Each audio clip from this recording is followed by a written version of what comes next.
I mentioned that I consider this to be a pretty demanding stream, and one of the things that helps is if you can control your casts pretty well. And I just want to show you a couple of the sort of specialty casts that I find useful on this stream, and really any place where you find rising fish in flat water. One of the real important things is to be able to cast and put slack in the leader so you can get a good drag-free drift of the fly. Lots of times, because of the different current speeds, if you cast a straight line, the fly is going to drag right away. I wouldn't normally be fishing downstream like this, but I just want to show you these casts. A straight line, absolutely straight line cast is not too useful in very many situations. You want to be able to get some slack into the system. You often read about putting slack in by waving the rod tip sideways like this. That will put slack up here in the line, but it doesn't do you much good to have the slack in the line. You want slack in the leader, and more specifically, you want slack at the front end of the leader. And to get that, there's a couple of things you can do. One is to make a big high forward cast so that the fly drops down right on top of the leader, like this. And then you should get some slack right in the leader like that. And you get a much longer drift, really in any situation, when you can put that slack out in the leader rather than back here in the line. The other thing you can do is you make a normal tight loop forward cast, and just as the line is laying straight, you yank on it with your line hand, and it'll bounce back a little. That will put some slack in the leader too. Like that. That is not as reliable, I don't think, as the other method, but if it's windy, it's a better way to go. In fishing a stream like this, where it's very difficult to get across from the trout, it's very helpful to be able to put the fly line down on the water beside the fish rather than right on the fish. And the reach cast that Doug Swisher and Carl Richards first talked about is very useful for doing that. And I think a lot of people don't realize how simple a cast this is. It works on a principle that is very useful, and that principle is simply that once you've stopped your hand on the forward cast right there, and then at that point you've determined where the fly is going to land, and you can't really change that. But what you can still change is the configuration of the line on the water between you and the fly. And if you use that principle, you can make a reach cast very easily. You just make a cast, and while the line is landing, you move the rod somewhere else. You just don't lay the line down right here if you don't want to. So after you've stopped the rod, you've determined where the fly is going to go, and you can't change it. But you can just lay the line down somewhere else. The fly is going to go in the same place.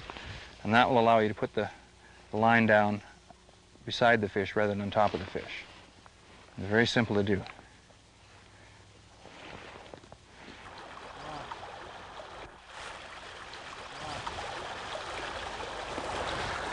It's been a really nice fish rise 4 times downstream of this bush up ahead of me here.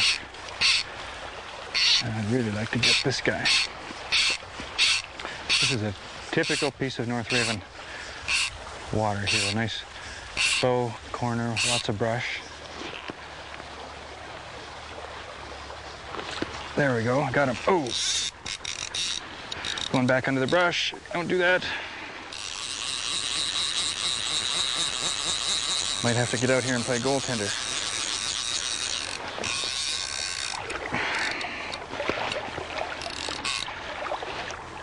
This is nice. I like this. Not a big fish, but he's a very worthwhile.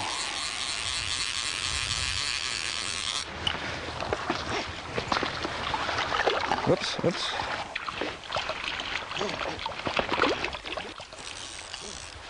Browns love to go back to the cover.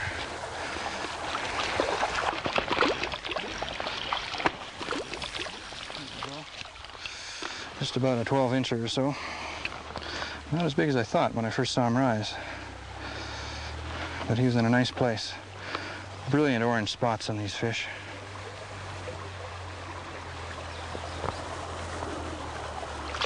There we go. Good, that was fun. I'll find another one.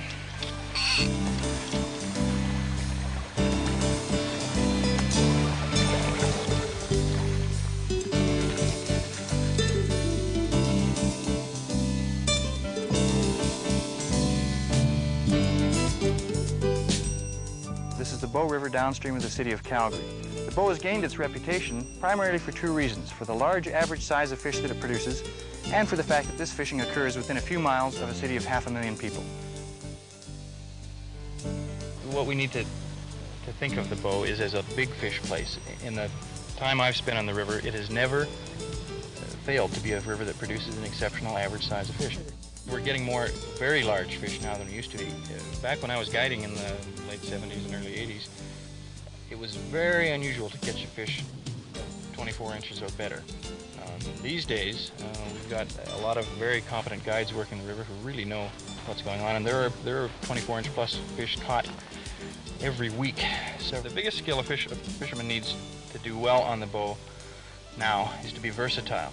Someone who comes and is going to bring a 4-weight rod and a size 16 pale morning dun, and that's all they're prepared to use, most of the time is going to go home disappointed. But someone who comes and is prepared to spend time looking for rising fish, hunting them down and fishing to them when you find them, and fishing streamers and nymphs as the situation demands, is almost always going to go away happy. One of the trouble people have with any big river, and including the bow, is trying to figure out where the heck you're going to fish in it. If you look out here, the river is higher than normal, which makes it even, I think, harder to figure out where the fish are. I don't know how far it is across there, 100 yards probably, and it's moving along real fast. And a lot of people, particularly if they've fished smaller streams or eastern streams all their life, get to the bow and they say, okay, where are the fish? And they really don't know what to do. And you have to understand a lot of things about big rivers before you can find the fish. First of all, most of the water in big rivers is not going to have any fish in it, even a productive river like this one. So you have to try and break it down and figure out where they're going to be. And an easy way to do that is to look at little side channels like we've got over here. This side channel is way bigger than it normally is, but you can read a side channel much the way you would read a small stream. Short line nymphing method is really good in streams where you can identify the holding places of the fish easily and get up pretty close to them. I just put my indicator on here, and I've used a little fold-on foam type, and it sticks to itself, and you can put it on there and it'll work real good. You like to put this about 1.5 times the depth of the water you're fishing in, and I think I'm probably fishing in water not really any deeper than what I'm standing in, so I've got you can see I've got the indicator about that far from the flies. And there's a little soft spot, slow section of water right here, but where these two currents come together. And if I can reach across that with my rod, then the nymph should run down through that quite nicely. If you don't keep a high rod, here's what will happen. This line here gets belly downstream, and the nymph is racing through that pocket way faster than it should be.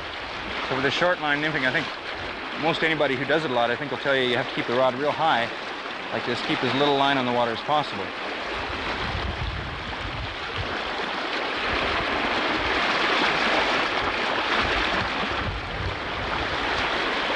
The whole secret to nymph fishing is to make it as easy as possible for the fish to take your fly.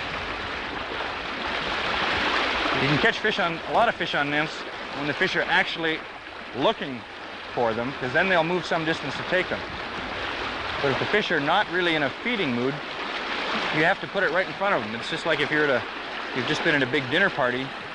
If somebody passes you a plate of goodies, you'll probably take one, but you wouldn't get up and wander around and look for the fridge to find your own. So unless the fish are really looking for the nymphs, you're going to have to get the fly right to the fish so it's as easy for them to take it as it is for them to leave it. The water here is high, much higher than it normally is at this time of year, so we're forced to fish in a little different kind of stuff. You can normally fish right in a lot of these funnels in the side channels. And here we're sort of fishing the soft water alongside them. There was no great wonderful theory that helped us figure out that the fish would be in those kind of places. We just tried a lot of things and caught some fish there. I think that's how a lot of theories get to exist. Somebody stumbles onto something and then tries to figure out a way to explain it.